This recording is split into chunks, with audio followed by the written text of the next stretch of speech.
May na po ngayon. May mangyayari. Yan. Pwede, no?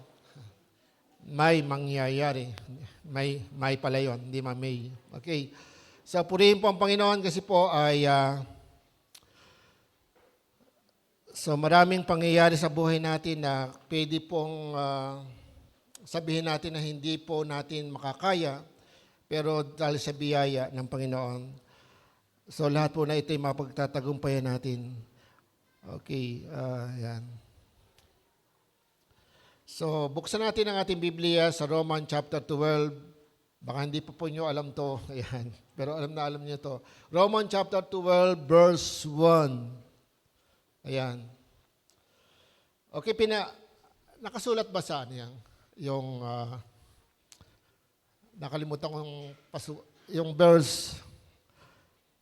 Okay. So, sa Tagalog lang po tayo. Kung ano po yung version nyo, kung ano po, kung English yan, walang problema. Okay.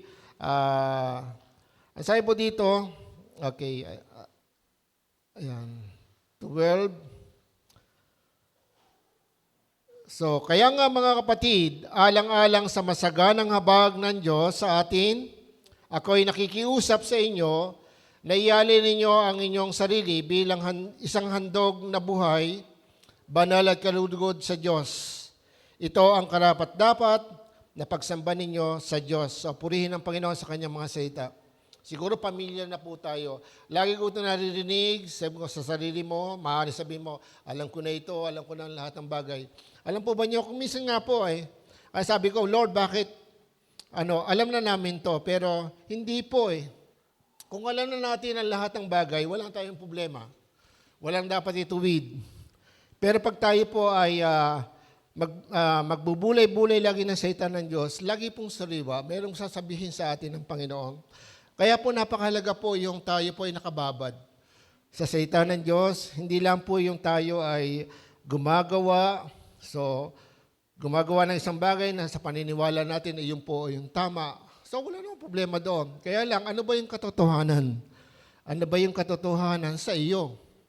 Hindi po pinag-uusapan dito yung ginawa mo. Kasi kung ginagawa lang natin, doon tayo titignan ng Diyos, siguro ang dami dito, mabibigyan ng 90%, di ba? Na grade, may 95, walang babaksak dito kasi marami dito masisipag, di ba? Yun lang pagpunta mo dito Di ba? Yun po ay, sabi nga, binibigyan ng award dyan sa school, di ba? Yung complete attendance.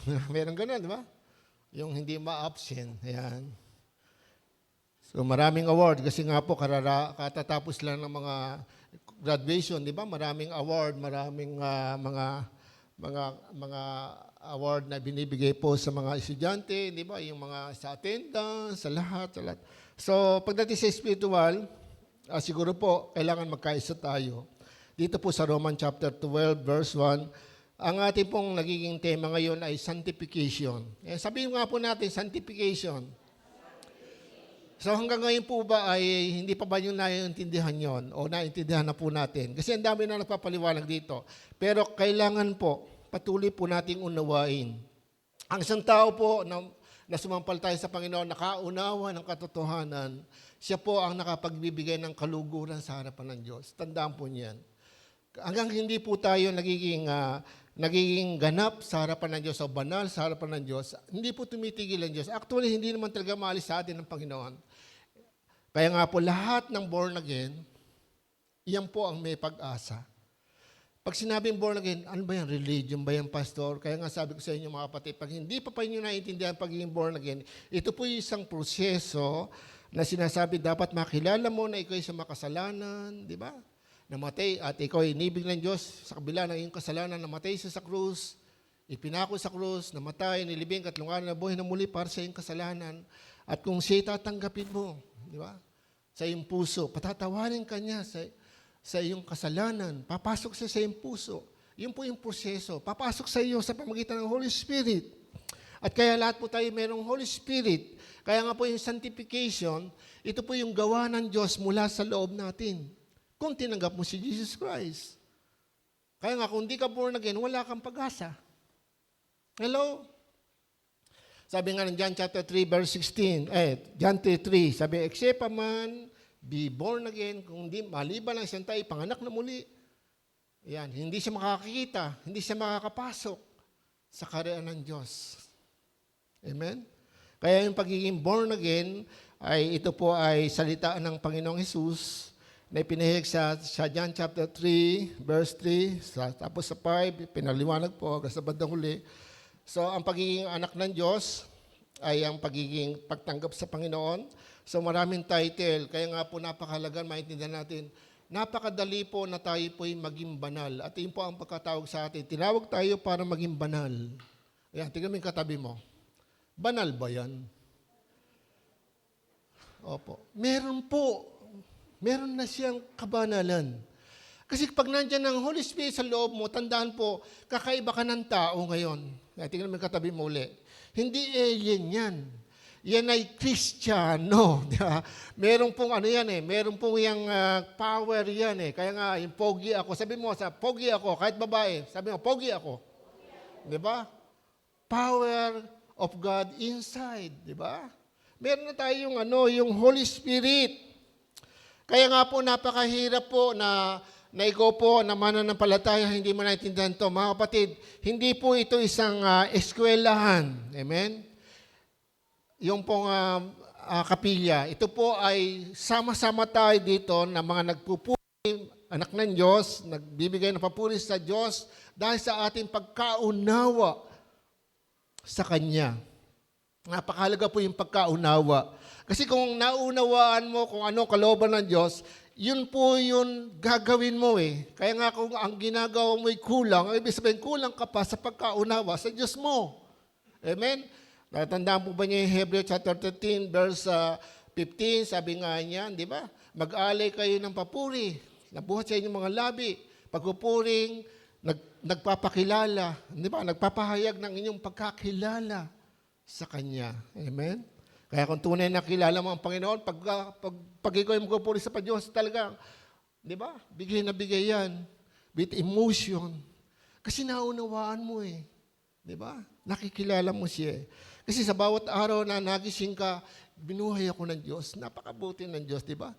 Hindi man ako perfecto. Marami kong kalokohan, pero andito pa rin. Di ba? Mga mahal ko sa buhay, nakikita ko pa rin. Lahat ng bagay na yan, di ba? Maging with emotion. Hindi tayo maging emotional. With emotion. Kasi nga po, katawan natin ito yung sarili natin. Kaya i-offer natin. Kaya nga sabi nga, i-offer natin. Okay, mga kapatid. Una, napakalaga po. Ilagyan ko po ito ng pamagat na surrender all to the Lord. Ayan. So, ang lahat ay suko natin sa Diyos. Ang lahat sa ating buhay ay suko natin sa Panginoon. Amen. Ito po yung napakahalaga na so, lahat mahalaga ang salita ng Diyos, pero yung mga bagay na hakbangin sa buhay natin, yung mga mahalagang bagay ay minsan nakakalimutan na natin. Minsan nakatutok tayo sa mga bagay na minsan yung parang, halimbawa, kung minsan po, sabi natin, unahin na, sabi nga, di ba, Pastor, sabi nga, unahin mo ang kaharian ng Diyos. Di ba? Unahin mo, higit sa lahat, ang kaharian ng Diyos. Minsan kinukot natin yun, di ba? Madalas kinukot natin yun. Abi sabihin, nagagawa ba natin? Amen? Alam po ba niyo yung pag-una sa Diyos ay hindi po yung nandito ka sa kapilya? Hindi po yung pagising mo sa umaga, magpe-pray ka lang? Hindi po. Paano kung nagagalit ka? Anong nauna sa emotion mo? Paano nagagalit ka? Magmura, maglait, lumaban, gumanti, Paano nagagalit ka? Sino naghahari? Sarili mo o si Lord? Iyon po ang ibig sabihin ng unahin. Naghahari sa iyo si Kristo. Pag nagagalit ka ba, anong krika-krisa, diba? Pag nasaktan ka, ano ba? Gumaganti ka ba? Naninisi ka ba? Tapos sasabihin mo, maaga naman ako sa church. Kailangan, unahin ko si Lord. Araw na linggo. Di ba? So mga kapatid, ay hindi po yun ang part ng sanctification. Mga bahagi lang po yan ng bunga ng pagiging pagpapakabanal sa atin ng Diyos. Yung tayo po ay makitang masipag sa gawain. Di ba? Pero yung sa loob mo, yun po yung itinutukoy po ng verse na ito at yan ang pinapahig sa atin ng Panginoon. Marami kong tanong. Kaya nga, gusto kong baguhin. Sabi ko, parang, kasi familiar na eh. Pero mga kapatid, hindi po eh. Kasi hindi man tayo yung yung parang, kung ako may iniisip ako, parang maganda ituturo ko sa kanila para, di ba? Pero hindi po. Maganda ituturo ng Panginoon. Kasi actually, ako rin po itinuturuan dito. Napakalaga po na tayo po ay mag-surrender ng lahat ng baga ng ating buhay, sa lahat ng ating buhay sa Panginoon. Napakalaga po yan. Una, ang sabi po doon, dedicate all yourself to God because of His mercy. So, ang sabi po doon, sa verse, dahil sa kahabagan ng Diyos, italaga natin ang lahat sa ating sarili sa Kanya. Okay. Dedicated all yourself to God because of His mercy. Dahil sa biyaya, dahil sa habag ng Diyos, kinahabagan lang tayo ng Diyos. Actually, kung tayo po ang tatanungin at tayo ay yung qualification na pagpunta sa langit, halimbawa, ano ba yung larawan ng nasa langit? Pag sinabing nasa langit, kaharian ng Diyos, meron doon. Sino nandoon ng Diyos? Ano ang qualification ng mga tao o mga bagay na naroon o mga tao o mga nilalang na naroon? Dapat ang naroon ay mga banal, di ba? Kasi kakarian ng Diyos yun. Yun ang gusto nating marating. At yun naman pinangako ng Diyos. Kaya nga po napakahalaga po na tayo po kumilala sa Diyos hindi po tayo yung kagaya ng katulad ng nag-religion.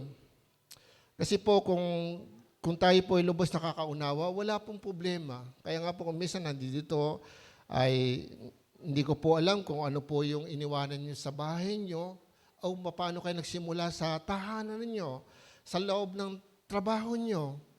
Yan po, yung hanap buhay niyo, kayang ba yung iwanan para sa Panginoon? Kasi pag yun po yung itatalaga mo ang sarili mo. Hindi po yung parang, Lord, wala kaming ganito kailangan ako muna. Wag ka muna, tsaka ka na lang. Di ba? Merong ganun tayong habit. Hindi ko sinasabi, Pastor, yan pero ginagawa mo. Parang ganun din yun. Di ba? Sabi nga, action, speak louder than words. Yung sinasabi mo, yung ginagawa mo, masigit pa doon sa, di ba? Mas maingay yan at diyan ka nababasa. At marami bumabasa sa iyo, yung demonyo. Kasi yung demonyo, kilalang kilala ka eh. Alam nyo, kilalang kilala ka sa impyerno. Sabi mo sa katabi mo, kilalang kilala ka sa impyerno. Opo. Kasi humiwalay ka kay Satanas eh. Ang gagawin ngayon ng demonyo doon sa impyerno, pupuntahan ka, tahatakin ka. Yan ang gusto ng demonyo eh. Huling panahon na tayo, madala tayo. Huwag tayo makapunta sa langit.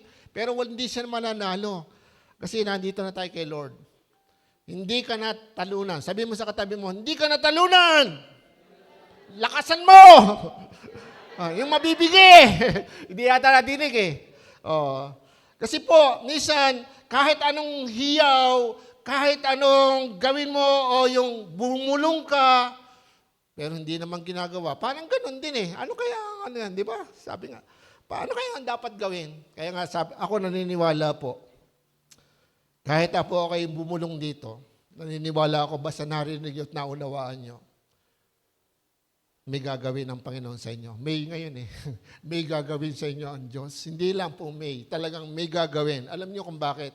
Kasi po meron pong plano ang Diyos sa Pilipinas. May plano ang Diyos sa mundo. Nangyayari na ngayon eh. Di ba? Nakakatakot lang nga po eh. Kasi nga po, kaya nga sabi ko, pag-pray natin, the big one, mula sa Mindanao hanggang sa Bisaya hanggang sa Luzon. Hindi po natin alam. Pero sa paligid natin, di ba, anong nakalagay sa balita ngayon? Puro, di ba, malalakas sa lindol. Halos nagaganap na yung maraming pagkawasak, di ba? Mga pinagmamalaki ng mga tao, mayayamang bansa, di ba? Anong nangyayari ngayon? So, ang China po ngayon, bumabaksak ang kanilang, marami po ang ng trabaho sa kanila. Dahil nga po, mayroong war, may gera po. Yung trade war o yung sa economic. Opo. Marami pong giyera ngayon sa mundo. Hindi lang po yung nagpuputo ka ng missile. Ang daming giyera. Dito po sa Pilipinas, ang giyera po natin ay politika. Kaya nga mag-pray po tayo sapagkat tayo po ay nakabingit po o pwedeng anumang panahon ay pahintulutan ng Diyos sa maraming bagay. Totoo po yan, natural yan, di ba? Ito, tagaraw na lang, sobrang init. Mamaya, di ba, ngayon may bagyo ngayon, may low pressure ngayon sa Pilipinas, di ba? So, hindi natin alam mamaya, baka magkaroon ng di ba, yung bagyong mapakalaki. Yan ang inaasahan na ngayon ng bansa, ng buong mundo, dahil nga po sa climate change. Di ba, natural yan, mangyayari. Pero, kung magsusurrender tayo ng ating buhay kay Lord at tayo mananalangin, ano mangyayari? Miracle! Amen? Naniniwala ba kayo sa miracle? Amen? Hallelujah? Kaya nga po, kailangan po natin maging gising. Surrender all to the Lord. Dedicate all yourself to God because of His mercy. At ito po yung mangyayari at totoong mangyayari kahit po ako, sasabihin ko sa inyo, kahit po ngayon, ibulong ko sa inyo, makaintindihan niyo ako dahil may Holy Spirit ka, nasa sa iyo. Totoo po yan. Pag hindi mo pinaniniwalaan yan, ikaw po ang pinakamalungkot. Sinabi nga sa dito kanina sa, di ba, sa Lord's Supper. Walang kabuluhan ng ating pananampalataya kung hindi, di ba? Kung hindi ka talaga nananampalataya. Di ba? Mahirap po. Nananampalataya ka, nangangapa ka hanggang sa ngayon at magulo ang buhay mo. And di mo naintindihan ang sarili mo. Huwag mo intindihin muna yung nasa labas. Intindihin mo muna sarili mo. Kasi nga po, napakahalaga yung nakatalaga ka talaga sa Panginoon. Kasi nung ikaw iniligtas ng Diyos, kabilang ka na sa iglesia. At ang iglesia, hinihiwalay yan. Kaya yung sanctification, pinaliwanag nga dito, di ba? Ang kahulugan ng sanctification na yung nakaseparate tayo, hiniwalay na tayo ng Diyos. Nakahiwalay na tayo. Actually, nakahiwalay na po tayo kahit ano po mangyari. Kahit pumunta ka sa mga grupo ng mga makasalanan, nakaseparate ka na. Kasi nga po yun ay apoy mula sa puso mo. Yun ang Holy Spirit. At kung hindi mo tatanggapin yan, wala kang magagawang himala sa paligid mo. Kasi hindi mo pinaniniwalaan. Nakukulong ka sa maraming problema, kaya cycle ang problema, nasasayang ang panahon. Kulang ng pera, kulang ng ganito, kulang ng gano'n. Alam mga kapatid, pag ikaw ay namuhay sa pananampalataya, naranasan po namin yan. Napakaraming bagay na naranasan ko, pero laging mayroong kapayapaan. Kapag babalikan ko ang salita ng Diyos. Amen. Hindi ako tatagal ng ganito kung hindi po ako pinapatnubayan ng Diyos. Bakit kanyo? Tao rin ako katulad nyo. Amen? Umiiyak din ako sa problema. Madalas kami na sa ospital eh. Hindi ko mo kami, pastor, hindi na kami mapupunta sa ospital. So, yung anak ko, Sister Elmi, ang dami namin pinagdaanan. Pero dahil dinedicate ko ang aking sarili, naniwala ako, pero ganun pa man, kulang pa rin ako. Marami pa rin akong iniisip. Gusto ko yumaman, gusto ko mag-abroad, anong kabataan ko. Alam niyo, yun ang iniisip ko lagi kasi kabataan ko eh. May pinag-aralan naman ako kahit pa paano. Hello? Pero laging hindi ko nakakalimutan yung sinasabi niya. At ngayon, madalas kong nababasa nga yun sa Jeremiah 29 verse 11. Sabi niya, ako lamang nakakaalam ng plano para sa inyo. Mga plano sa ikabubuti nyo. Hindi para sa ikapapahamak nyo, kasasamaan nyo. Hindi para kayo saktan. Di ba? Mga plano para sa para pakaibigyan ng malaking pag-asa sa hinaharap. Di ba? So, kung kayo naniniwala talaga sa Panginoon, at tayo nakasurrender sa Diyos, alam niyo kung bakit, kahit anong mangyari, maraming himala kang makikita sa buhay mo. Financially, materially, hindi lang spiritual. Kasi nga yung sabi nga, yung seek first the kingdom of God, totoo po yun. Ang dami kong nakita na isa pong missionary na siya po yung na-opera. Mahirap po siya, missionary po yun. Na-opera po siya at ang bill po niya ay less than 100,000. hindi po siya makalabas sa ospital kasi wala nga po siyang pera. Pero alam nyo, yung time na i-release na po siya, binigay po yung resibo ng nurse, sabi niya, makakauwi na po kayo. Kasi may nagbayad po sa inyo. Wala siyang binayaran. Wala siyang tumawag sa kanya o sino pa man nagsabi, ako na magbabayad. Wala. Nanatili siya nanampalataya sa Diyos. Hindi mo mararanasan ang salita, ang kapangyarihan ng Diyos kung ikaw ay namumuhay sa mga bagay na nakikita sa emotion mo, sa feeling mo. Sa feeling ko, dapat ito gawin ko. Emotion, siguro, di ba? Tapos yung mga iniisip mo, kung hindi ko gagawin ito, hindi ako magkakaroon ng ganito. Tama, hindi ka magkakaroon kasi yung paniniwala mo. Pero kahit hindi ka gumawa, dahil mabuti ka at kalugod ka sa harapan ng Diyos. Amen? Hello? Nandiyan po ba kayo? Dahil sa bagong buhay, so ano po ba ginawa ng biyaya ng Diyos sa atin? Sa ibang salin po yan ay yung masaganang, yung mga ginawa ng Diyos sa ating buhay. Ito po yung pagbibigay ng bagong buhay sa atin, yung habag. Dahil sa habag ng Diyos, pinatawad tayo sa ating kasalanan. Sabi nga po, dahil sa habag na iyon, ayun po, nagkaroon tayo. Dahil sa bagong buhay mula sa Diyos. Kaya kailangan i-dedicate po natin. I-dedicate po natin ang ating buhay. Dahil sa bagong buhay mula sa Diyos. Okay, yung pong bagong buhay na yon, magiging makapangyarihan lang at mapapakinabangan natin kung ito po ay ating i-dedicate sa Diyos ang ating sarili. Kasi siya po yung nagbigay nito at yun ay dahil sa hawak kanyang habag. Ayan, yun ay yung bagong buhay. Bagong buhay na bigay sa atin. The verse 1 sabi, alang-alang sa masaganang habag ng Diyos sa atin. Doon sa ating version. Kaya nga mga kapatid, alang-alang sa masaganang habag ng Diyos sa atin. Ano ba yung nangyari sa iyo nung ikaw ay tumanggap ng kahabagan ng Diyos? Di ba? Ako hindi ko nakalimutan yon kasi kilala ko ang sarili ko. Makasalanan ako. Pero pag kinalimutan mo na siya, mga kapatid, malaking bagay mawawala sa buhay spiritual mo. Kapag kinalimutan mo, kinahabagan ka lang ng Diyos. Kasi darating ang panahon, magpamalaki ka. Darating ang panahon, makikita mo na parang, kundi sa akin, kumisan, parang pinagpapahalagahan mo ang sarili mo na higit sa iba. Di ba? Basahin mo yung Romans chapter 12, verse 1, tapos 3. Di ba? Huwag niyong pagpahalagaan na higit sa lahat ang iyong sarili. Tama. Sa ibang salin niya, huwag niyong bubuhatin ang sarili niyong bangko. Dahil lang sa bisabag ng Diyos, tayo po ay naligtas. At yung sanctification, yung pagpapakabanal, hindi mo kaya kung walang tutulong sa iyo. At yun na nga po ang Holy Spirit, kaya malaki ang pag-asa natin lahat. Yung mga tunay na tumanggap sa Panginoon. Pero kung hindi ka tunay na tumanggap sa Panginoon, hindi mo talaga siya tinanggap, parang ginamit mo lang siya bilang lifesaver. Alam mo yung sa dagat, di ba, yung susutan ka nung, di ba, yung may foam. Para pagka ano man ang mangyari, lumubog yung bangka o barko o ano pa man sinasakay mo sa dagat, lulutang ka. Pero pag hinubad mo yon, ala na. Pero yung kaligtasan po sa atin, dito na po sa loob yun, hindi na natin kailangan magsuot ng life jacket. Ligtas na po tayo. Amen? Ang pinag-uusapan po dito ay yung katuparan ng ating kaligtasan. Bakit po? Kasi po, habang naghihintay tayo diyan po, kaya marami po ang nawawala sa pananampalataya.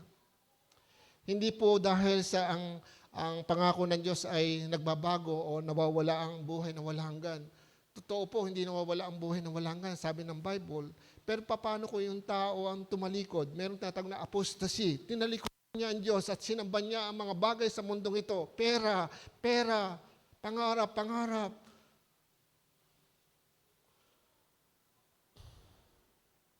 Yun ang naging Diyos niya. Wala nga siyang Diyos-Diyosan na image, pero naging Diyos niya yung pera. Yung tagumpay niya. May danger po doon. Pero naniniwala po ako, kaya nga sabi nga, walang makapag-iwalay sa atin sa pag-ibig ng Diyos. Paano kaya yon?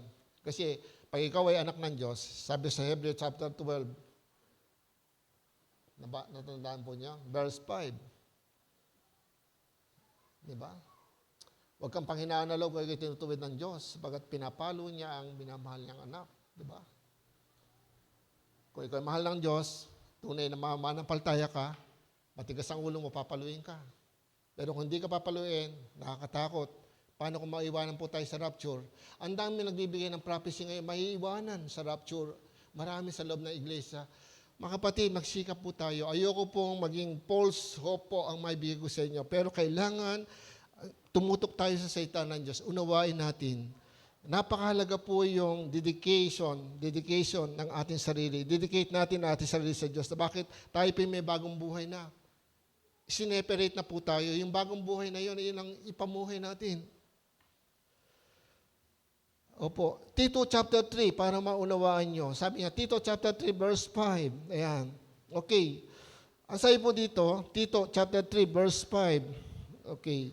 Kung nandiyan na kayo, sundan po nyo ako, basahin natin.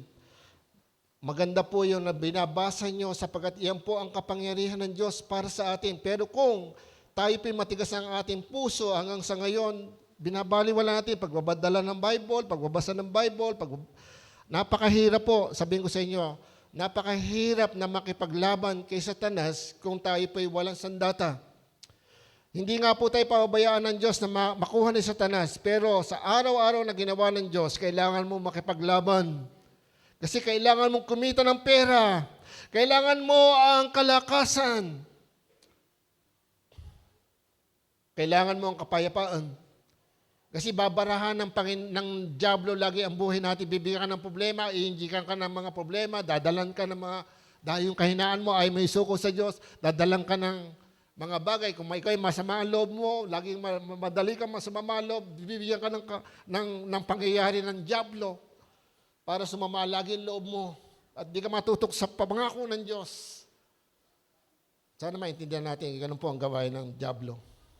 Kung saan ka mahina, diyan ka tayo. Kung malakas ka na, paano kang sitirahin doon ng diablo? Kung saan ka mahina, saan ka ba mahina? Natampuhin, nagagalitin, ano pa? Siloso, ano pa? Silosa, ano pa? Saan tayo mahina? Saan tayo mahina? Pagkain. Pag nakakita ng pagkain, pinanunod pa yung mukbang. Kaya pag kumakain siya, yung ngayon niya, parang hindi siya mabusog. Kasi nga, puro mukbang ang pinanonood. Sa diablo po yan. Bakit? Yung gluttony, kasalanan po yan, nakatala sa Bible. Hello? Anong pinopromote nila? Yung mga di ba, isang damukal na pagkain na, di ba, ang dahil naghihirap, di ba? Pinakikita pa yung papaano, buusin ng isang tao yung sobrang pagkain. Pagkain ng 10 tao, kakainin lang ng isang tao. Di ba? Anong kaisipan nyo na itinuturo yon? Galing ba sa Diyos yun? Hindi. Pero marami nanonood noon, di ba? Tapos nabasa ko na, namatay yung nagmumukong. Namatay na po yung maraming inaatake, pinakikita yung parang nakakita natin yung mga demonyo. Ganun ang mga demonyo. Di ba? Nakakatakot po. Actually, wag na. Kasi marami kong kwento dyan. Naranasan ko sa buhay ko na ako mismo natatakot ng panahon na yun. Kaya napakalaga po yung sinabi doon. 3:5, ayan. Niligtas tayo, hindi dahil sa ating mabubuting gawa, kundi dahil sa kanyang habag sa atin. Tayo iniligtas niya sa pamamagitan ng Espiritu Santo na naghuhugas sa atin upang tayo ipanganak na muli at magkaroon ng bagong buhay. Kaya nga kapatid, napakalaga, ito po yung isa-isip natin. Hindi dahil sa ating mabubuting gawa, kinahabagan lang tayo ng Diyos. At nilinis tayo ng banal na Espiritu. Kaya yung Holy Spirit, yun po yung nagbigay sa atin ng bagong buhay sapagkat mismo siya ay napapatunay dahil nasa atin siyang puso ngayon. Hindi po tayo mabibigo. Mabibigo ka lang kapag matigas ang ulo mo. Sabi mo sa katabi mo, huwag kang matigas ang ulo. Amen?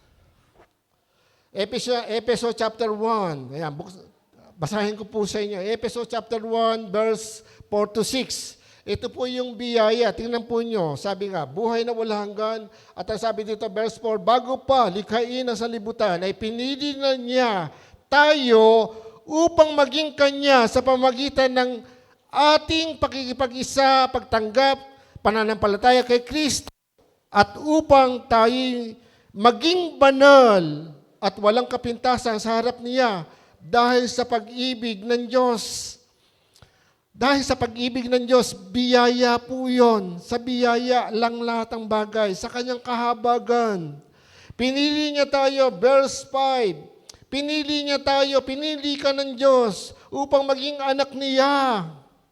Upang maging anak niya sa pamamagitan ni Jesucristo ayon sa kanyang layunin at kalooban. Hello? Kaya mga kapatid, napakahalaga po yung pong kaisipan natin, itutok natin sa salita ng Diyos. Ilipap natin ang ating sarili, yung ating faith. Pag mamalitin ang sarili mo, naku, wala na naman kami ganito. Kasi, tapos, buti pa siya. Hindi dapat ganun eh. Kapatid mo siya sa pananampalataya, kung nangyari sa kanya, pwede mangyari din sa iyo dahil isang ama mo, ama nyo. Tama? Ama natin sa langit.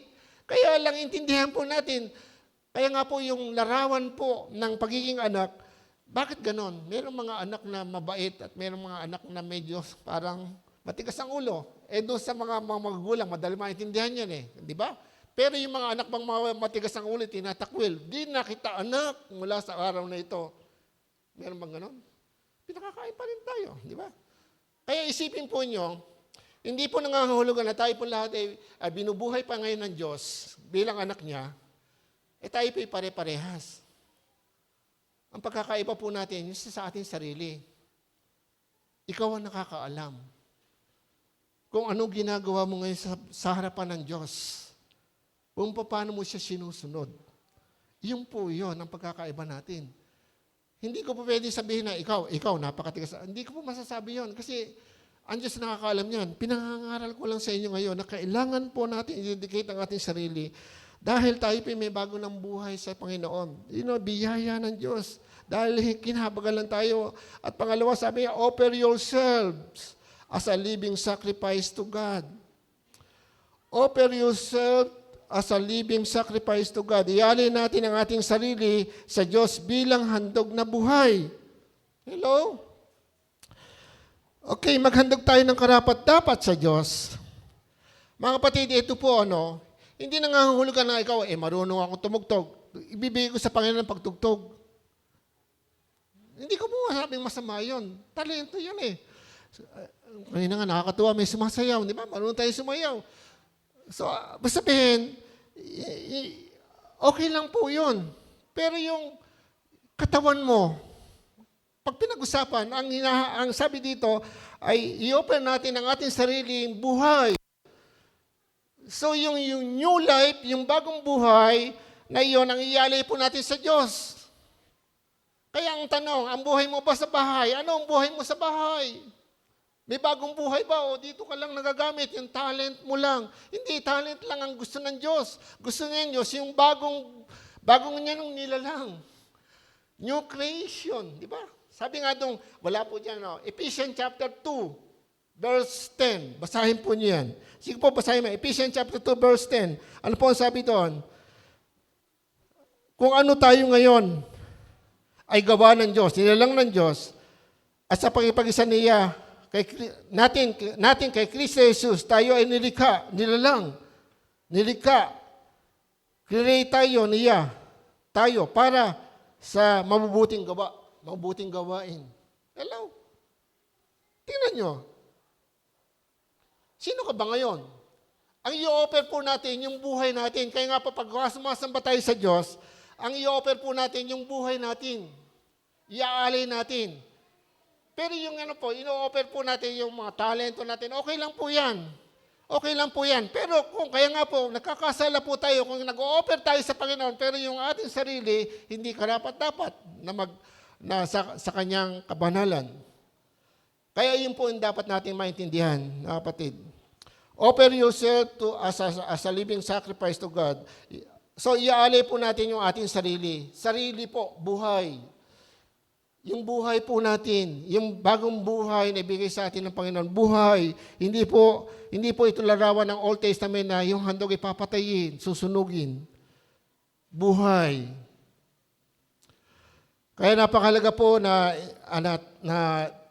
lagi po natin buksan ang ating puso sa katotohanan na tayo po ngayon ay kakaiba na, kabilang na sa Iglesia ng Diyos, kabilang tayo sa mga iniligtas. Karamihan po sa atin ang hinaharap po natin lagi, pangarap. Diba? Kayamanan, pera, kakainin. Masama ba, Pastor, yun? Hindi. Kasi nakapangako sa Panginoon. Pero titingnan po natin, minsan ganito pa, pag nagpe-pray tayo, minsan nagiging makasarili. Paano yung Pastor? Kasi puro sa iyo, puro anak ko, nanay ko, lolo ko, yung bahay namin, kakainin namin, pag-aaral ng mga anak ko. Pero hindi tayo marunong mag-pray doon sa yung kapitbahay ko na magulong buhay. Sana po, Lord, hipuin mo si Tatang, hipuin mo si sana po, mabuksan sila sa insalita. Sana po yung pong kaibigan ko yung kababaryo ko po, yung mga adik po doon sa amin, sana po. Meron ba tayong ganon? Meron ba? Hello? Meron ba? Sabi nga ng Biblia, mamuhay tayo ayon sa kanyang wangis. Tumulad tayo kay Jesus Christ, yung Christ-likeness. Ano ba si Jesus Christ? Di ba sinabi niya doon sa Lucas chapter 19, tama ba ako? Lucas chapter 19 verse 10, naparito ang anak ng tao upang hanapin at iligtas sa mga makasalanan. Amen? So natakpo na tayo makasalanan. Okay, pagpili natin yung ating mga mahal sa buhay, hindi pang manampalataya. Pero hindi lang puro doon. Meron pong kwento sa isang librong nabasa ko, sabi niya, Pastor, bakit yung anak ko hanggang ngayon, ilang taon ko na pinag-pray, hindi pa po siya, hindi po maging regular ng pag-attend sa church, hindi po siya talaga maging totoo. Sabi ng pastor, sabi niya, Sister, baka ang panalangin mo ba ay puro sa iyo lang, sa mahal mo sa buhay? Subukin mo mag-pray ka sa iba, sa anak ng iba. Ginawa po niya yun, yung payo ng pastor. Alam po niya, pagkaraan ng mga 1 buwan, hanggang 2 buwan, andyan na po, yung anak niya naging dedicated sa kay Lord. Amen? Kasi kung ano yung tinanim mo, aanihin mo. Di ba mayroon ganyan sinabi sa Bible? Nagtanim ka ng pag-ibig para sa mga taong makasalanan. Iibigin ng Diyos, pati mahal mo sa buhay. Lahat po yan. Huwag kayong mag-alala mga kapatid. Kaya nga may pangako ang Diyos, manampalataya ka at ang buong sambahin may maliligtas. Bakit hanggang ngayon hindi maligtas ang aking mahal sa buhay? Kasi po hindi po tayo namumuhay ayon sa salita ng Diyos. Ayaw lang sa pagkaunawa natin, ayaw nating paulit-ulitin basahin. Kaya nga po ito sabi ko, Lord, para sa akin napakababaw, pero hindi. Tama nga, di ba? Ang pag-aalala ng ating sarili, hindi po yung gaya ko, nagsasalita ako dito. Yung talent ko, siguro, pwede, di ba? Yung paggawa ko dito, yung talento ko, binigay ko dito. Pero kung meron namang kaaway sa labas, tapos masama loob ko, masama ugali ko, paligayin nyo, karapat-dapat sa harapan ng Diyos lahat ang ginawa ko dito? Hello? Balikan natin ang ating sarili. Offer yourself as a living sacrifice to God. Pero sabi doon, ako'y nakikiusap sa inyo. Ialay ninyo ang inyong sarili bilang handog na buhay, pero may kasunod, banal at kalugod-lugod sa Diyos. Amen. Hindi lang yung buhay mo. Kailangan kasama nito yung kabanalan. At kailangan nakakalugod sa harapan ng Diyos. Di ba? Kaya nga titingnan natin, kaya nga tanungin natin ang ating sarili ngayon, bakit ka ako hindi ako mapapala ng Diyos sa maraming bagay? Bakit ako nahihirapan? Humarap sa mga problema. Kasi hindi natin naiintindihan mabuti yung ating sarili. Ang naiintindihan lang natin, yung nandito sa isip natin. At doon tayo inalagay ni Satanas. Minsan, sabi niya, binibigyan tayo, kaya nga minsan po, yun po ang nangyayari sa marami. Pero buksan po natin ang ating sarili. Hindi ko may alam ka ng konti, okay na yon. Kaya ang pag-aaral ng salita ng Diyos, tuloy-tuloy po yan. Hindi ko kami po. Tingnan yung mga doktor, di ba? Tingnan yung mga doktor, di ba? Atin ang seminar, di ba? Kahit matanda na, atin pa rin atin seminar, di ba? Parang kasi, nagbabago nga naman ng maraming karunungan dumarating bago ng mga tuklas, di ba? Di ba? Di ba? May bagong gamot na naman. Ngayon, dami, di ba? Kaya yung mga doktor, tingnan mo, patuloy sila. Kasi nag-ano sila ng buhay. Di ba? Kung nililitin natin ang doktor natin ng Holy Spirit. Di ba? At yung Holy Spirit na yun ay binibigyan tayo ng karunungan. At tayo po yung gagamitin ng Holy Spirit ngayon. Kaya kailangan po natin maging marunong. Hindi po komo tayo po, ako'y pastor, hindi na ako mag-aaral. Hindi po. Kahit matanda na ako, nag-aaral pa rin ako ngayon. Hello? Kasi hindi ko masasabing alam kong lahat. Lahat ng sasabihin ko ito ay tama. Kaya napakahalaga po yung Romans chapter 6. Ayan, tingnan po niyo. Basahin po natin. Romans chapter 6. Okay, napakahalaga mga kapatid, yung nakikinig tayo. Ayan. Okay, nakikinig pa po ba kayo? Ayan. Okay, 6 verse 12 to 13. Sabi dito, huwag na ninyong paghariin ang kasalanan sa inyong mga katawan. May kamatayan upang hindi na ninyo sundin ang masasamang hilig nito. Huwag na ninyong ipailalim sa kapangyarihan ng kasalanan ang alinmang bahagi ng inyong katawan bilang kasangkapan sa paggawa ng kasamaan. Sa halip, pasakop kayo sa Diyos bilang mga taong namatay na at muling binuhay. Siya sa mga salin niya, mga taong binigyan ng bagong buhay. At ihandog ninyo sa Kanya ang inyong katawan bilang kasangkapan ng kabutihan, sa kabutihan. Kaya nga po, napakaganda po yung ating katawan. May offer po natin to kung susundin po natin yung payo. At yung chapter 6 po na to, ito po ay bahagi ng step o yung hakbangin. Hakbangin patungo sa sanctification. Kasi ang sanctification, hindi lang po yung nagawa ng Holy Spirit. Kailangan gagawa ang Holy Spirit, aayon ka. Merong part po ikaw, sapat ikaw ang tinatahanan ng Holy Spirit. Kung wala na tayong gagawin, sana wala nang problema. Ulitin ko po. Hindi na tayo mawawala sa pananampalataya. Hindi tayo manghihina. Lalakas lagi tayo. Hindi tayo matutokso ng pera. Hindi tayo matutokso ng anumang bagay. Amen? Pero hindi po. Hindi po ganon. Kaya nga sabi nga, kung natatandaan niyo yung Galatians chapter 5, verse 16, anong sabi doon? Diba? Lumakad kayo, mamuhay kayo sa patnubay ng Espiritu at huwag inyong paglaanan ang pita ng laman. Amen. So, ano yung madalas sa atin? Pag walang pamasahe, hindi muna ako ate, wala kami pamasahe. Pero pag yung bibili ng Shopee, pangutang nga po, may Shopee ako. Di ba? Buti pa yung Shopee na pangutang, di ba? Hindi ko sinasabi mangutang kayo dahil sa pamasahe. Amen? Paano kung, di ba? Minsan ganun, di ba? Pagdating sa Shopee, pahiram mo muna nga si Shopee ako. Pero pagdating sa linggo, wala akong pamasahe, hindi ako atin. Pero yung Shopee, tinatanggap, di ba? Diba? Pwede mo tanggihan yan. Wala akong pera ngayon. Pwede ba sa linggo mo nandalhin? Pwede, di ba? Hello? Tingnan nyo, ugali natin mga tao. Di ba? Natin. Kasi hindi ko pwedeng alisin ang sarili ko doon sa inyo. Pare-parehas tayo. Tama? Minsan ganun malakas tayo sa loob natin sa ibang bagay. Pero pagdating sa gawain ng Panginoon, kung hindi lang hindi na ako mainit ngayon, hindi mo na pumunta. Pero pag kahit mainit, punta ba tayo sa mall, kakain tayo sa loob. Sige, pumunta ka. Anong oras ba? 2:00. Sige, punta ka. Ang sikat ng araw. Di ba? Pumunta doon, kahit pawis na pawis. Nagmamadali pa. Di ba? Ayan? Kasi libre. Di ba? Hello? Hello? Nandiyan po ba kayo? Baka yung kinakausap ko dito, hindi na nakikinig. Punong-puno na ako, pastor. Okay. Pero mga kapatid, kailangan natin yan. Ako mismo kailangan ko ito. Kaya, nung ginagawa ko ito, talaga pong na-amaze ako sa God. Kasi mismo ako tinuturuan ng Diyos. Amen. Kaya nga sabi sa Roman 6:13, huwag ninyong paggamitin ang alimang bahagi sa salita ng Diyos yan. Ang translation, ang salita ng Diyos. Okay. Sabi niya, huwag ninyong gamitin ang alinmang bahagi ng inyong katawan sa paggawa ng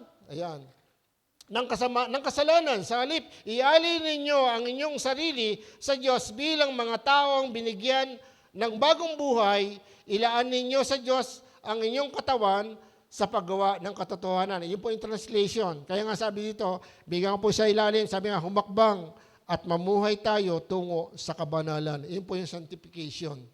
Step, hakbangin, tungo sa sanctification. Hindi po magiging magic. Kailangan magkaroon tayo ng hakbang na lumayo sa kasalanan. Alin ba yung kasalanan? Hindi nga po ikaw mapatay. Hindi nga po ikaw naninirang puri. Pero sa sarili mo, sinasabi mong, sige first the kingdom of God. Pag-aralan po niyo mabuti yan, mga kapatid. Hindi po yung nauna ka lang. Pag-ising sa umaga, mag-pray ako. Pero pagkaraan nito, maghapon, hindi ka nagpe-pray. O nag-pray ka man, parang out of duty lang, kakain, mag-pray ako. Hindi ko sinasabi masama yun. Pero kung magpe-pray ka, na hindi mo naiintindihan, kapag ako nagpe-pray, Lord, salamat sa mga biyayang ito, patawarin mo ako sa aking mga kasalanan. Bakit ang pa ng tawad? Kasi nga, bago ako po, di ba? Bago ako, di ba? Minsan nakakadinig ako o nakakita ako, nanonood ako ng TV, di ba? Kasi lahat ng biyaya ay biyaya ng Diyos. Pag ako nagpe-pray, hindi ako namamadali. Dahan-dahan lang. Sayo, Panginoon, salamat po sa pagkain ito. At basta mo po ito, talisin mo po lahat ng laso sa lugar na ito. In the name of Jesus, Amen. Dito lang, di ba? Wala dito. Pero kung Lord, salamat po sa mga biyayang ito. Salamat po. Purihin ka, O Diyos, sa lahat ng ito. Sa pangalan po na ang Panginoon Jesus. Di ba ang ganda pakinggan? Nalulugod ang Diyos doon. Kasi mula sa puso mo. Kaya, layo na natin yan. Kala natin, tama yung ginagawa natin. Yung pananalangin, dasdas, sabi nga ng isang mangaral, nung siya nabubuhay pa. Nadalas kong madinig sa kanya yan. Yung panalangin, dasdas. Hindi inintindi. Hindi nagiging formal ang paghaharap niya sa Panginoon. Kahit po sa labas. Pag nananampalataya tayo, meron isang mananampalataya, alam, Pastor, ginaganyan ko yung pagkain kahit nasa Jollibee ko. Bino mo, hindi siya nahihiya. Inilihans pa niya pagkain, Lord, salamat po sa magpagkain ito na aming kakainin. Bas-basa mo po ito, O Diyos, salamat po. Sa pangalan pa ng Jesus. Hindi siya nahihiya, nasa loob ng Jollibee. Hello? Kaya sa maliliit na bagay, checkin natin, balikan natin ang ating sarili. Totoo ka ba na yung sinasabing, but seek first the kingdom of God. Inuunahin nyo, laging nadidinig kayong kinukot natin pero tayo bang nagkukot niyan o nagtuturo niyan talaga bang naunawaan natin ang ginagawa natin? Ayan. Di ba? Kaya dumadagdagan po sana ang ating kaalaman. Ang ano po doon ay paghahari. Pag nagagaling ka ba, anong unang lumalabas sa bibig mo? Meron ka bang fruit of Holy Spirit, pagpipigil sarili, or naggaling ka, dire-diretso? Alimbawa, unahin mo yung fruit of Holy Spirit o yung sarili mo. Puputok ako. Nasaktan ako. Yeah? O, damdamin yan. Emotion, feeling. Yung faith. Di ba? Mapupunta ka doon sa prayer. Lord, eto na naman. Lord, tulungan mo po ako. Di ba? Sarili mo. Bantayan mo. Yun po yun. Kaya lalo sa mga kabataan, maintindihan po nyo. Madadala po niya pag tumanda kayo. Wag mo po nyong kakalimutan ng salita ng Diyos. Diyan po tayo magtatagumpay. Kung hindi pa darating ang Panginoon ngayon, pero malapit na dumating ang Panginoon, mag-prepare po tayo. Paano preparation? Ang gagawin natin, checkin natin ang ating sarili. Tayo ba'y namumuhay ayon sa kalooban ng Diyos? O hanggang ngayon, hindi pa na-dedicate yung sarili sa Panginoon. Hindi pa na-o-offer ang iyong sarili bilang buhay na handog sa Diyos. Sapagkat hindi mo pa naunawaan kung sino ka. Dapat naunawaan mo ang sarili mo pag ikaw haharap sa Diyos. Hinaharap mo ang iyong sarili. Pinipresent mo ang iyong sarili. Kasi sa Old Testament, lagi may dala silang handog. Tupa, di ba? Kambing. Walang sasamba sa Old Testament na wala silang dala. Narawan niya ng Old Testament. Pero sa ating ngayon, bagong buhay ang hinahanap ng Diyos. Bagong buhay. Dahil sa biyaya, hindi dahil sa habag niya. Hindi dahil sa ginawa natin. Dahil sa habag lang niya. At yung habag na yun ang bumago sa ating buhay. Biro nyo ngayon, ako dati, wala akong pakialam sa inyo Gusto ko ngayon pa lang, baka umiinom na ako ng alak. Hello? Marami kong barkada. Masaya ako pag nasa barkada. O maaaring ako yung nasa barko. Alam niyo, nasa barko ako, nangungutang ako para mag-beer house. Kasi ang biyahe po kasi namin ay Asia, Philippines. Buti na lang siguro kaya hindi ako pinabayaan ng Diyos na mapunta po sa international na mga biyahe dahil sa kahinaan. Hindi ko maintindihan at maraming pag-iyak sa aking buhay. Nung aking makilala sa Panginoon, dinala niya ako doon sa kalaliman ng pagdadalamhati. Alam niyo, namatay ang unang anak ko. Nangusap sa akin ng Diyos. Pero nakakilala na ako sa Diyos noon. Kaya noon ako'y naguguluhan. Hindi ko masyadong maintindihan, hindi ko pa alam masyado ang Bible. Pero ngayon ko nalaman yung sinabi niya sa akin. Kaya mga kapatid, yung sinasabi ko sa inyo, hindi po ito yung theology na galing sa akin, hindi po. Ang nakita ko lang po yung katotohanan ng salita ng Diyos. Kapag tayo sumunod, nagdidikit tayo ng ating sarili, inopen natin ang ating sarili sa Panginoon, may gagawin siya dahil ang salita niya, iyon po ay buhay at mabisa. Kaya napakalaga po, humakbang tayo. Ephesians chapter 4, verse 1-3. Ang sabi po doon ay ganito. Ephesians chapter 4, verse 1-3.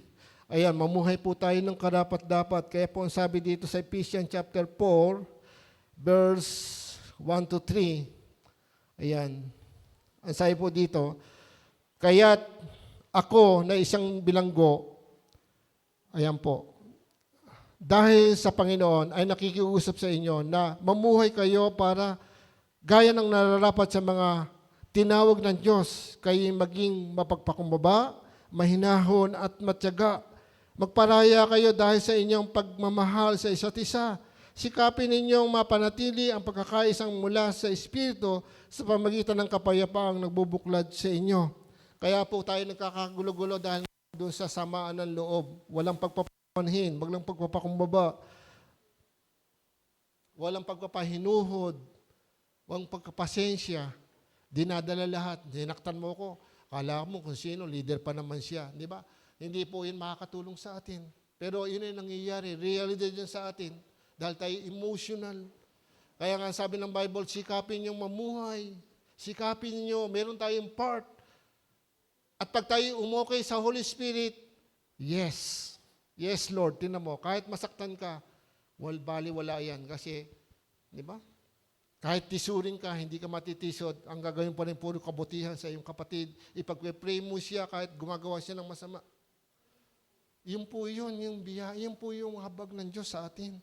Yun po yung biyaya. Yun ang dapat na pagsunod natin, paglilingkod sa Diyos. Sa 1 Pedro chapter 2, verse 11, ayan po, napakarami po kaya lang namili, meron po tayong pagtingin, maganda po yung 2 o 3 saksi. Sabi nga sa hukuman, naging dito po sa hukuman natin sa mundong ito, nakasulat po yan at niniwalaan po ng batas yan, yung 2 o 3 saksi. Pero sa Bible po, napakaraming passage sa Bible na dapat natin paniwalaan, ito talaga ang gusto ng Diyos.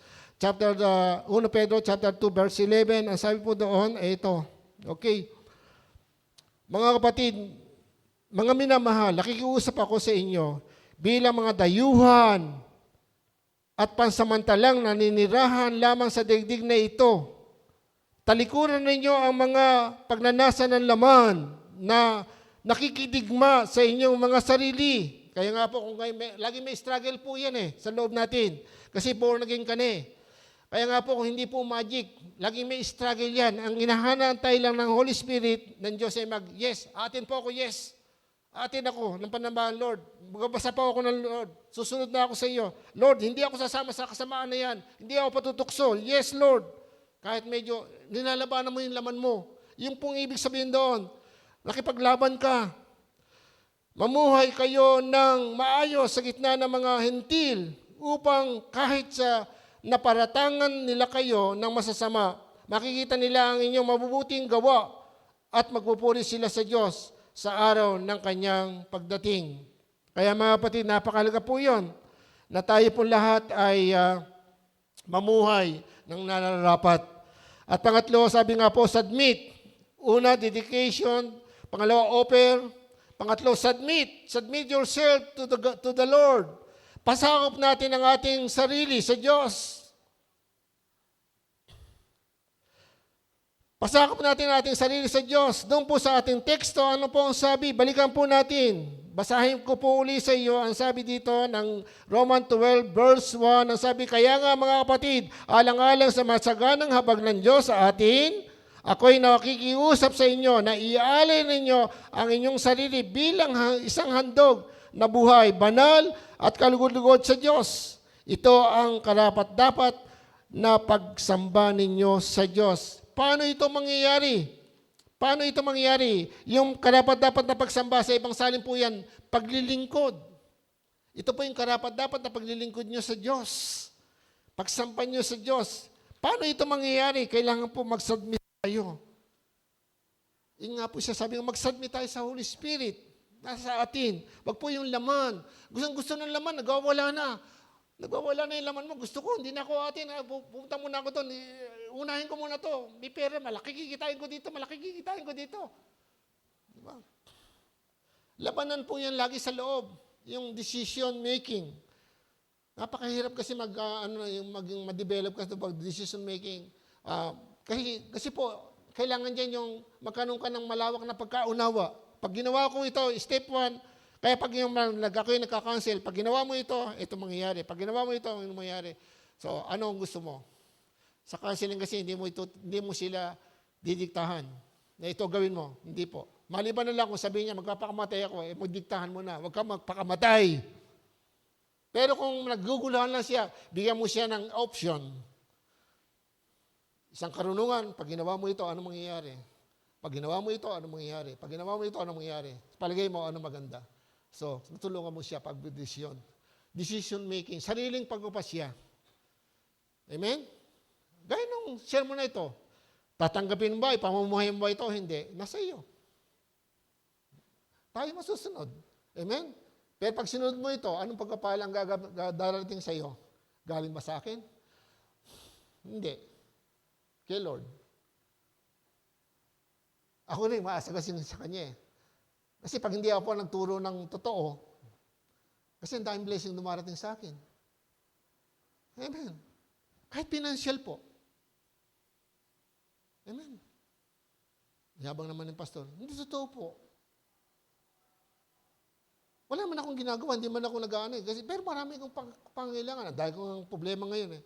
Problema ko sa Matimbo, kailangan natin 1.1 million. Kailangan natin 1 million dito para mapagawa ito.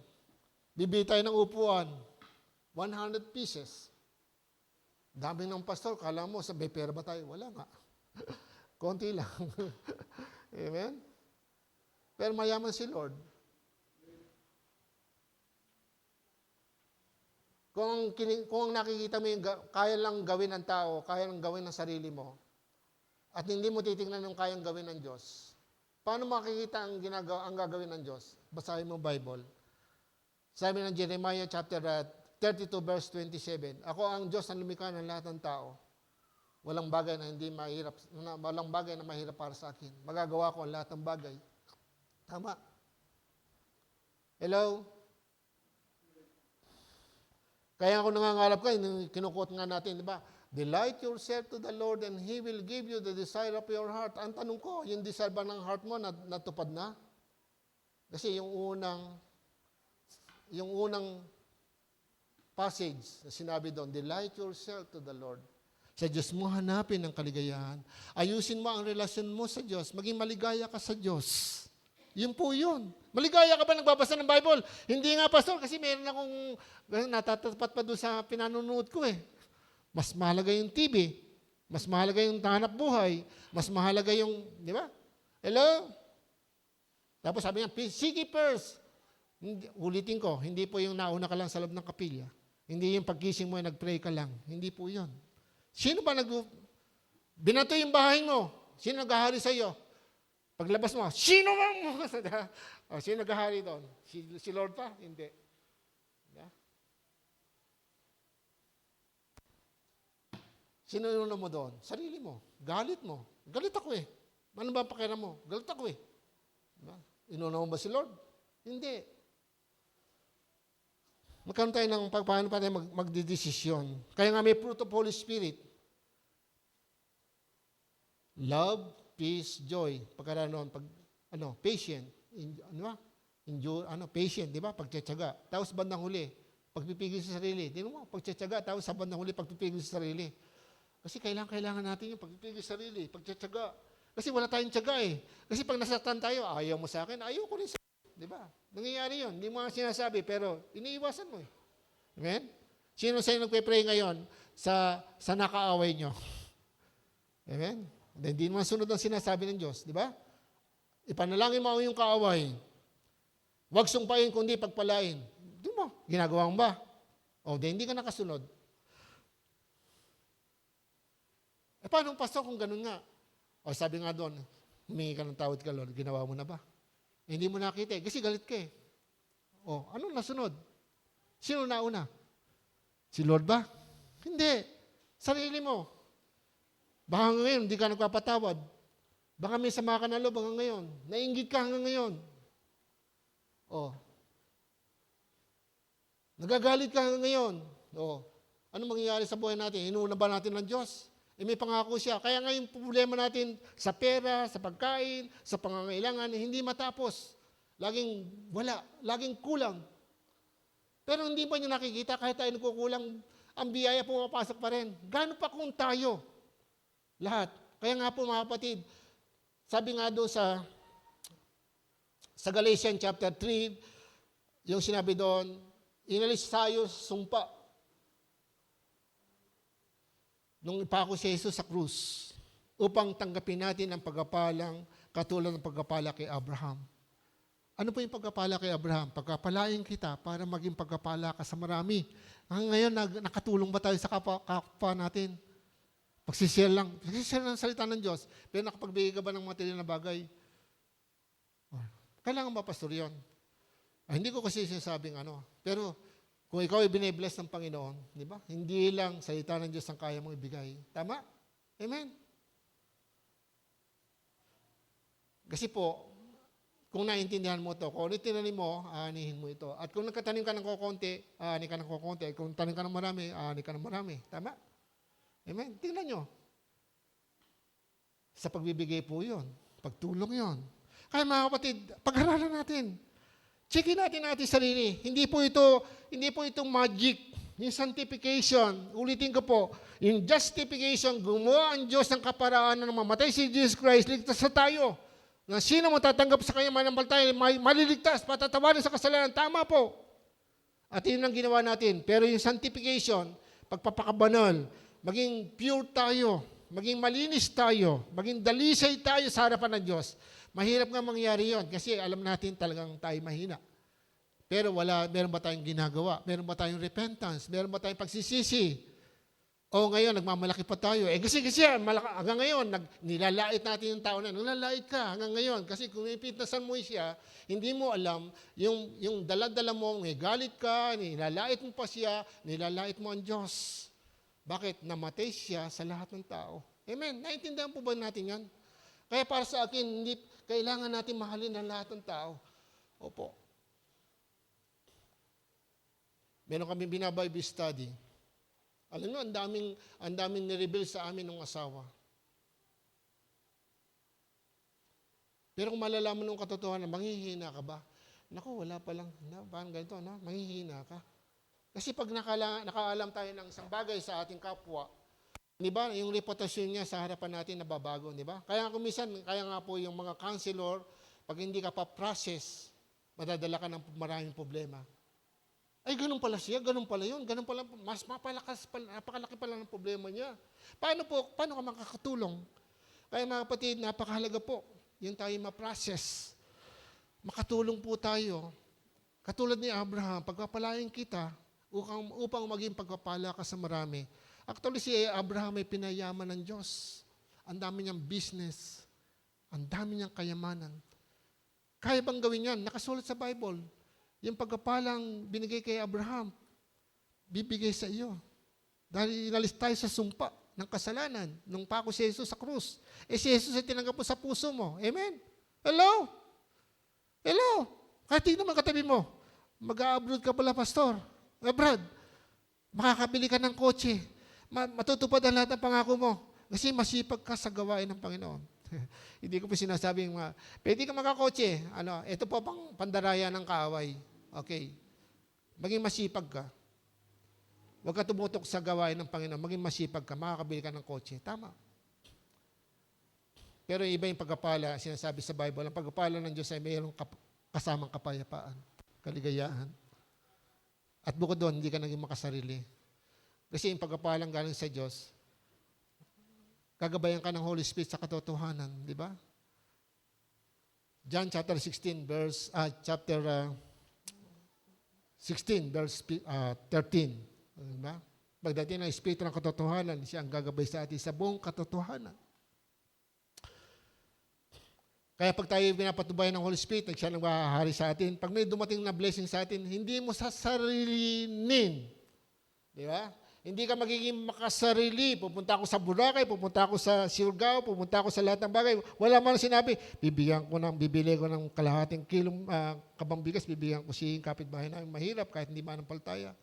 Bibigyan ko si yung estudyante nakita ko, yung sapatos niya, luma na, bibigyan ko si Liksa ng sapatos. Hello? May naisip pa tayong ganon. Alam niyo, yun po yung maganda sa mga mananampalataya. Kasi yung patotoo po doon sa Tabang, meron po tayo naging miyembro doon na ngayon ay pabalik-balik sa Amerika. Marami po tumutulong doon, yung uniforme sa school, meron bibigyan ng sapatos, bigay ng pera. Alam po ba niyo, kung may isang mapasok, bagamat may nagbibigay ng tulong, pero pumapasok yun, hindi kumakain sa BSU. Bakit po? Kasi mahirap sila. Yung binutulong na pera, pinakakain na lang doon sa kanilang pamilya. Naglalakad lang kumisan, malolos to BSU. Tabang to BSU. Nilalakad lang po yun. Pero ngayon, pabalik-balik sa Amerika. Kasi po, hindi siya tumigil sa paglilingkod sa Diyos. Kahit gano'n ang kanilang kalalagayan. Paglilingkod. Kaya napakalaga po yun. Submit yourself to the Lord. Pasakop natin ang ating sarili sa Diyos. Pakinggan at sundin natin ang salita ng Diyos. Hear and obey. 1 Peter chapter 5, verse 6 and 7. Sabi nga, pasakop kayo sa kapangyarihan ng Diyos. Ano sabi doon? At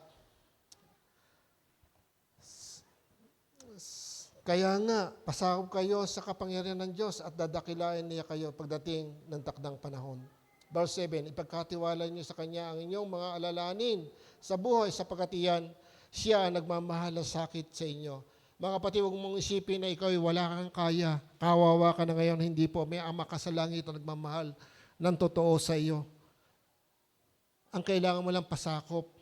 Huwag kang maghanap ng pagkapala sa Diyos na lumalayo ka sa Diyos. Hindi ka nagbabasa ng Bible, hindi ka nananalangin, hindi ka nananampalataya, hindi mo sinisikap na ikaw ay sumamba.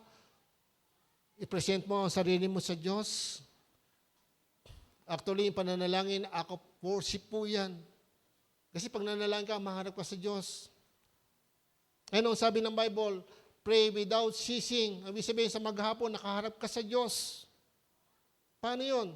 Sumakay kang tricycle, Lord, patnubayan mo ang driver na to. Tapos pagbaba mo, praise the Lord. Di ba? Nasa diwa ka. Nasa diwa ka ng pakikipagrelasyon sa Diyos. Sa maghapon. Buhay siya sa buhay mo. Amen? Amen. Amen po ba? Amen. Tumayo po tayo lahat, mga kapatid. Amen. Hallelujah.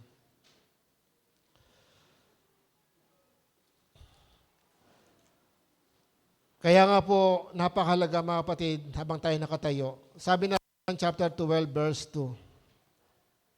Huwag kayong makiayon o gumaya sa pamumuhay ng mga tao sa mundong ito, kundi bayaan niyong baguhin ng Diyos ang isip niyo, pag-iisip. Kaya marami po sa atin ngayon nahihirapan. Meron pong mga depression, nadidepress, latan-lata na sa kanyang sarili, kaiisip ng maraming bagay.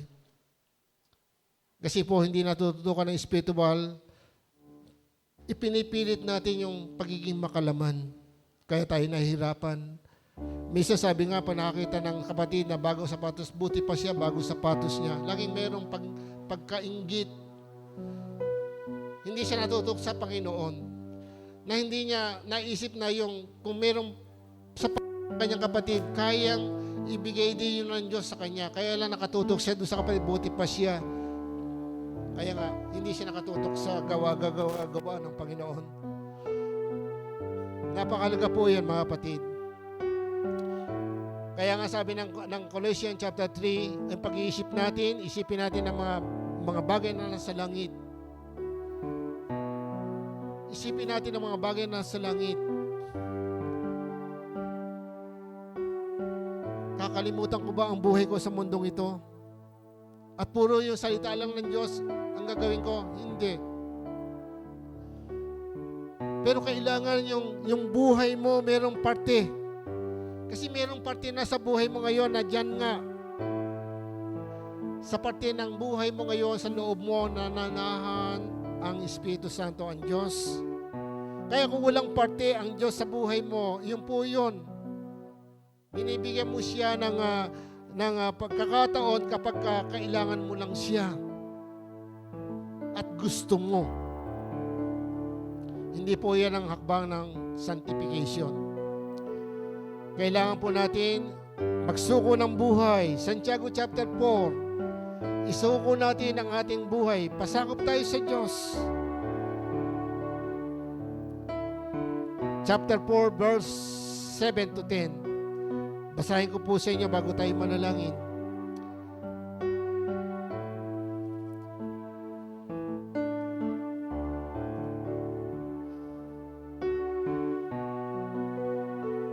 Kaya nga mga kapatid, magpasakop kayo sa Diyos, labanan niyo ang dyablo at lalayo niya kayo. Lumapit kayo sa Diyos at lalapit siya sa inyo. Hugasan ninyo ang inyong mga kamay, kayong mga makasalanan. Linisin niyo ang inyong mga puso, kayong pabago-bago ang isip. Maghinagpis kayo, umiyak, at tumangis. Palitan ninyo ng pagluha ng tawanan at ang kalungkutan ng inyong kagalakan. Magpakumbaba kayo sa harapan ng Panginoon at itataas niya kayo. Amen. Hallelujah. Sa oras ito mga kapatid, napakahalaga po. Surrender yourself to the Lord. Kailangan po natin mag-surrender ng ating sarili sa Diyos. Ito po ang hakbangin at pasyahin na hinahantay sa atin ng Diyos. Yung pagsusuko po ng ating buong buhay sa Diyos. At kung ito po ang nais mo, sige po, itaas po natin ang ating kamay. Kung tayo po, kung totoo po kung totoo po, pag sinabing sinusungo ko na sa iyo, Diyos, ang lahat ng bagay, wag po ninyong isipin na pag tayo po, kahit hindi totoo, itatanggapin tayo ng Diyos. Ito po ang gawain ng Holy Spirit. Gawain ito ng Holy Spirit. In the name of Jesus, O God, hallelujah. At kung tunay na itong nanais mo, isuko ang buhay mo sa Panginoon, habang nakataas ang iyong kamay, damahin mo ang paghipo ng banal na Espiritu. Amen, hallelujah. In the name of Jesus. Hallelujah. Tayo po ay manalangin. Amang maraming salamat po, Diyos. Maraming salamat po sa katotohanan, O Diyos, na kailangan po namin ang tunay na makasunod sa iyong kalooban. At hindi po ito mahirap sapagkat, Panginoon, binigyan mo kami ng banal na Espiritu at ikaw ay nananahan sa aming mga buhay.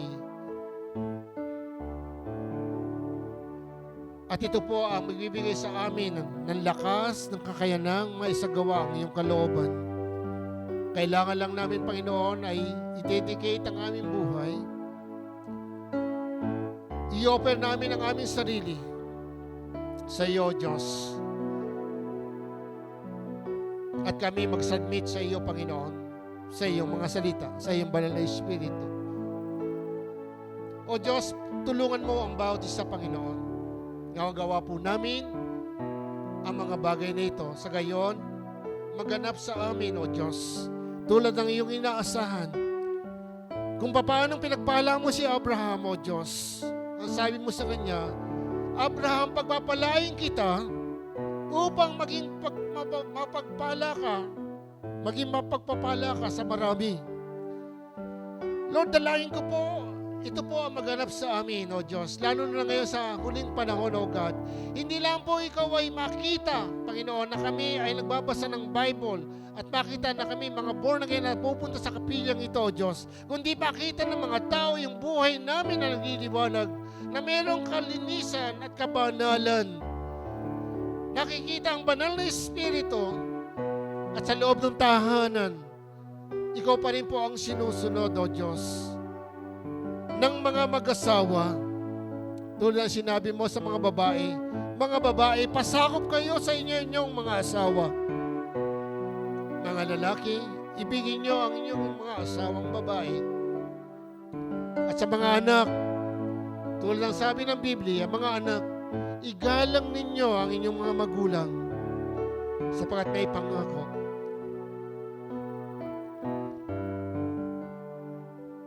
At sa magkakapatid, ang sabi ng Biblia, magmahalan kayo, magkakapatid. At lalo na sa magkakapatid sa pananampalataya. O Diyos, tulungan mo po ang bawat isa, Panginoon. Patawarin mo kami sa maraming bagay na hindi po namin nagagawa. Na kung minsan, O Diyos, nakalagay sa aming isip, kala namin tama na. Pero Lord, kulang pa. At kung minsan ang tanong namin, bakit nangyayari sa amin to? Dahil ginagawa na namin to, O Diyos. Ginagawa na namin ang maraming bagay. Pero Lord, sabi mo, bumalik kami sa iyong salita. Mamuhay kami sa liwanag, sa katotohanan ng iyong salita. Sa gayon, magtatagumpay kami lahat, O Diyos.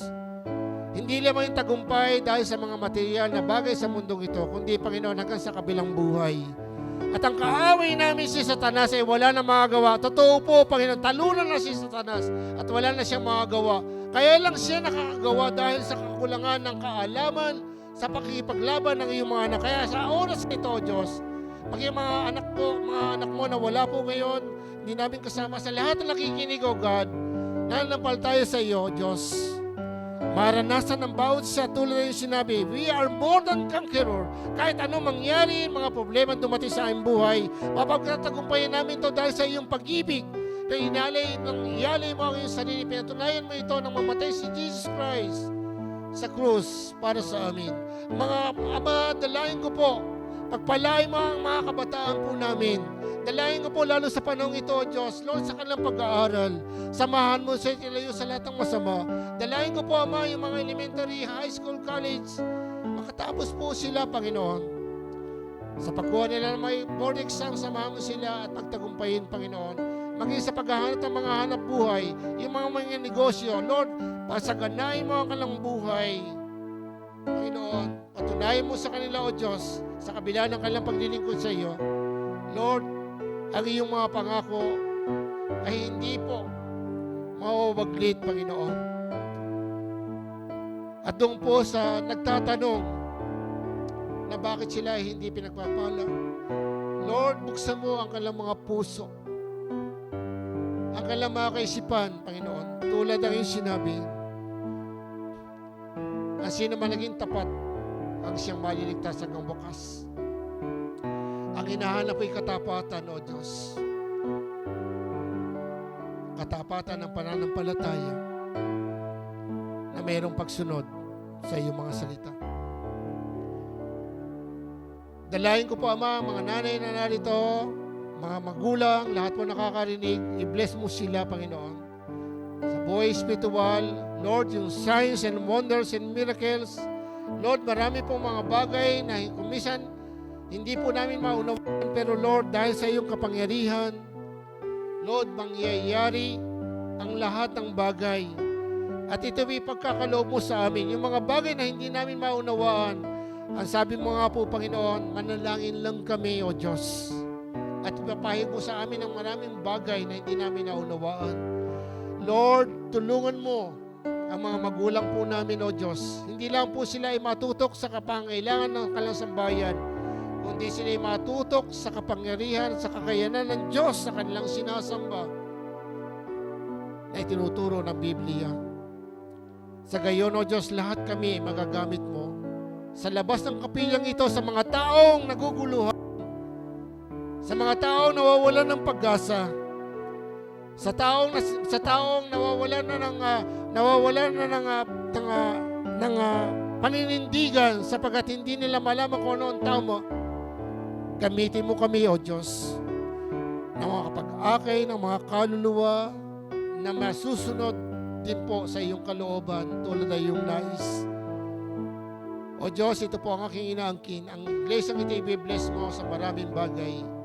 Financially, materially, spiritually, physically, sa lahat ng may mga karamdaman, O Diyos, sa mga nag-aalinlangan, spiritually, nanghihina, mga natitisod. Lord, pagalingin mo po kami, Panginoon. At Lord, akin ding inaangkin tulad ng iyong pangako. Lord, uunahin mo ang aming sambayan. Kung kami ay sasampalataya, kami at ang aming sambayan ay maliligtas. Lord, hindi po kami papayag at hindi po kami titigil sa panalangin para sa aming mga sa buhay sapagkat ito ay iyong pangako. At ito'y gaganapin mo sa buhay ng iyong mga anak. Lord, sa pangalan ng Ama at ng Anak ng Espiritu Santo, sa aming lahat ang iyong kapayapaan, ang iyong pagkapala.